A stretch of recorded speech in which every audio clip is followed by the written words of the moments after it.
Hello guys! Welcome back to me and welcome back to you. Welcome back to my channel. Ayan guys. And I'm back guys. Matagal-tagal talaga akong hindi nakapag-vlog dahil busy ang life. Pero ngayon guys ay may ituturo ako sa inyo kung paano nga ba gumawa ng affidavit of support or ano ba yung mga requirements para makakuha ng invitation letter affidavit of support in case na gusto nyo pumunta dito sa Brazil dahil gusto nyo pumunta yung boyfriend nyo, special friend, family, friend nyo.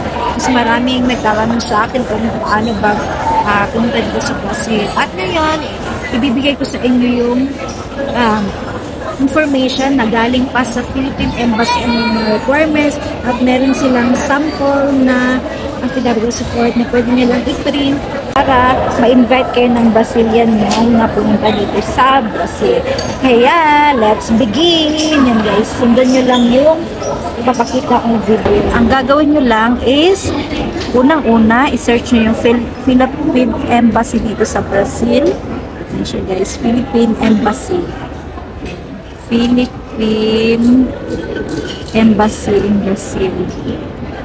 Philippine Embassy in Brazil. In Brazil. Yan, ito siya guys, yan. Pagkatapos ay, yan, may website sila. Yan siya guys, wait natin. Yan guys, ito yung website ng Philippine Embassy here in Brazil, philippineembassybrazil.org. Tapos, yan, dito sa my home, hanapin nyo dito yung affidavit of support. Ito siya guys, yan, affidavit of support. Maglalag ng konti, yan. Ito yung affidavit of support. Dito sa affidavit of support, dito nakalagay yung mga requirements. Yan. Yan. Duly notarized letter of invitation, affidavit of support. And from the sponsor abroad, duly filled up with plus supporting document as follows. One is copy of passport of the person inviting.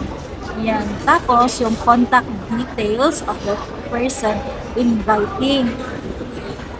Kung yung Brazilian friend nyo or boyfriend nyo, meron siyang trabaho, pwede siyang magkaroon ng employment certificate, company letter, employment certificate in English of the person inviting. At dapat hindi yung makalimutan yung proof of income. Yung bank statement.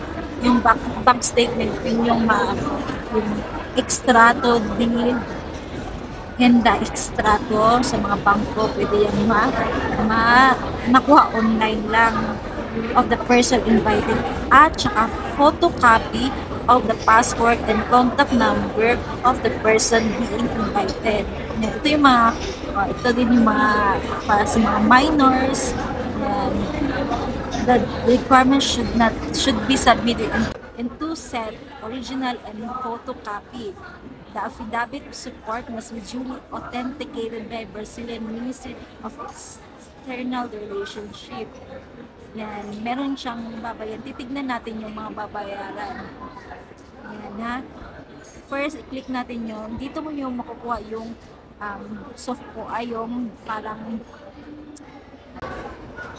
yan, yan. Ito yung sample ng affidavit ay yan, Philippine International Legal Agency. Pwede nyo siyang i-print,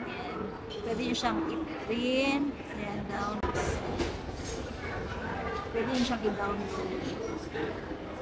At click mo lang to para makita mo kung magkano ang babayaran mo sa pagpapanotarize ng affidavit of support. Ang babayaran mo is 131.25 reais or $25. Yan siya guys, ang babayaran. Yan guys, thank you sa inyong panonood. Sana ay mag-subscribe sa may nakapag-subscribe. At kung gusto nyo kung may tanong kayo about dito sa Brazil guys, feel free to comment down below para masagot ko yun. Try ko talaga kasi minsan talaga hindi ako active sa YouTube, pero mas active ako sa Facebook guys. Ang Facebook ko is May Ann Ped. Yan. Pwede nyo ako i-message doon kung may mga tanong kayo. Salamat! See ya! Ciao, ciao! Obrigada!